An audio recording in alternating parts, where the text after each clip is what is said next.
Ayun nga ho, magbibigay lang tayo ng konting opinion natin 'no, tungkol dito sa hottest issue dito sa mundo ng, mga vloggers tsaka mga content creator, ayan.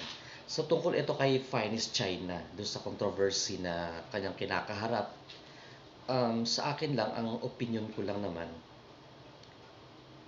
walang masama do'n sa about to sa Bye-Bye, ano ba 'yun, Bye-Bye Resort? Oo. Wala hong masama doon sa ginawa ni Finest China na mag-alok ng collaboration. Kasi talaga ginagawa talaga ho yan eh. Sa mga hindi kasi content creator, hindi mga vlogger, siguro medyo mahihirapan kayo. Pero doon sa mga vlogger na ho at saka mga content creator na, talagang negosyo na ho kasi yan.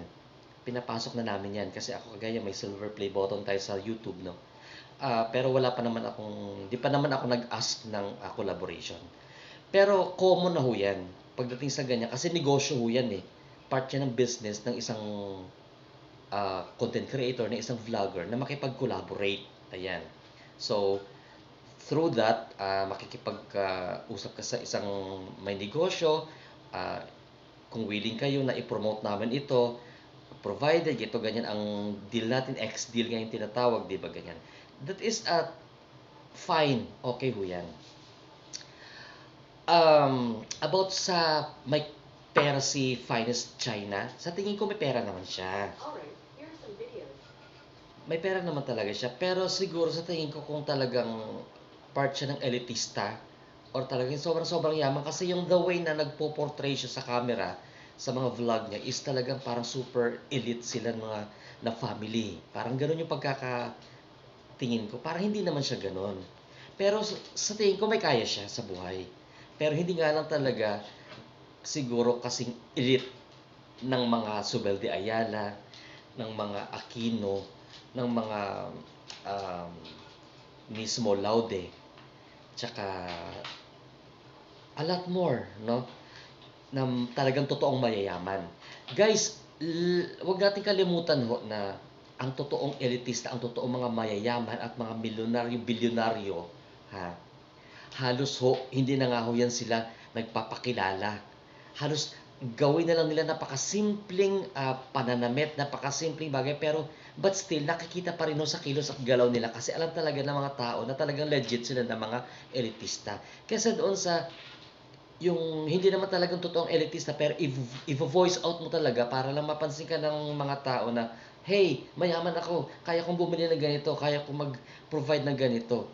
That is not the typical attitude of a legit na elitista.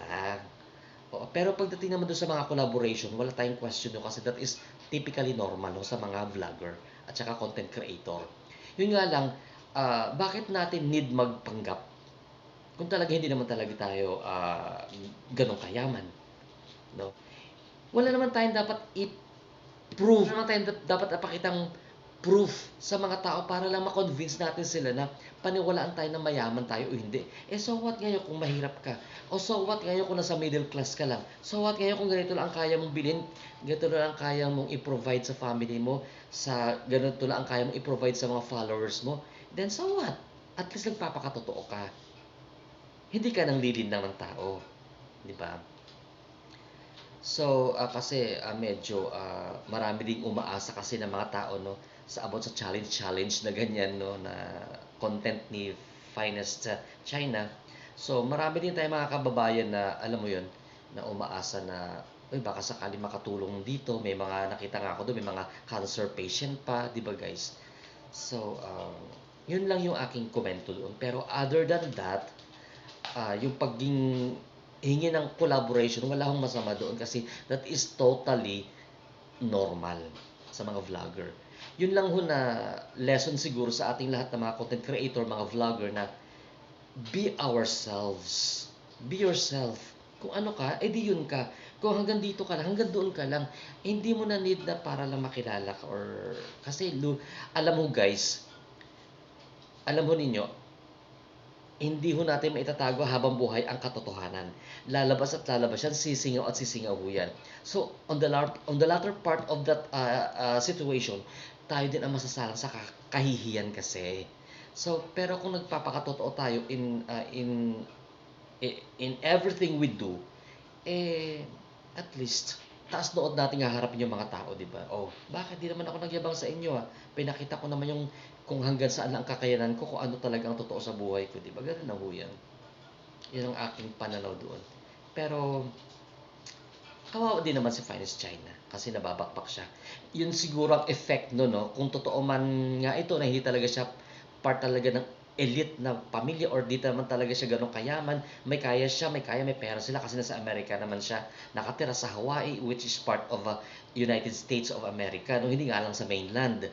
Okay. May kaya siya kasi mahirap din mamuhay sa ibang bansa kapag wala kang pera doon. So may kaya naman siguro siya talaga. Mm. May naipundar naman yung tao. Pero siguro hindi gano'n sa ine-expect ng pangkalahatan na talagang kasi the way he talks, the way si Finest China magsalita, parang isang gano'n lang sa kanya yung 10 milyon eh. Yung naalala ko yung lupa, yung house and lot ba yun? Or lupa sa lola niya na 10 million pesos. Oo. Parang isang gano'n lang sa akin. Sabi ko, buti pa to parang hindi niya problema ang pera. Isang salita niya lang parang ano lang. Pero kay Smo Laude, na yung totoong legit na mga bilyonaryo, milyonaryo, hindi ko sila nakakitaan na, oy, bilhin natin ito itong 10 milyon na to, 10 bilyon na to. Bilhin natin to. Wala sa kanilang yabang. Kung ano makikita mong katotohanan sa kanilang pagkatao, yun ho ang nakikita natin. Legit at totoong sila.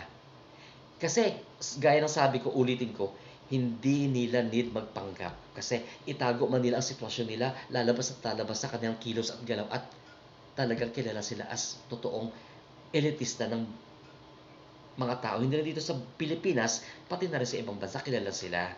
Ayan. Ng mga totoong malalaking tao. Okay? Ayan. Yun na yung nakakasad doon kasi pag na-booking tayo, pag dumating sa point na nagkakabulgaran na medyo, syempre, nakaka-off. And, syempre, pero kawawa din naman sa Finest China kasi nababakbak siya ngayon. Siguro lesson learned to sa atin na we should be ourselves talaga kung ano lang ang kaya natin. Kasi hodang mag-vlog tayo dyan at tuyo yung inuulam natin, kiber. At least, nagpakatotoo tayo sa sarili natin na, yun ang kaya natin eh.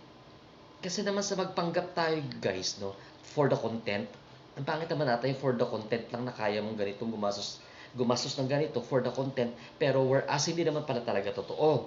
O di ba? Anong pipiliin natin? Magpakatotoo o maging sinungaling sa maraming tao, di ba?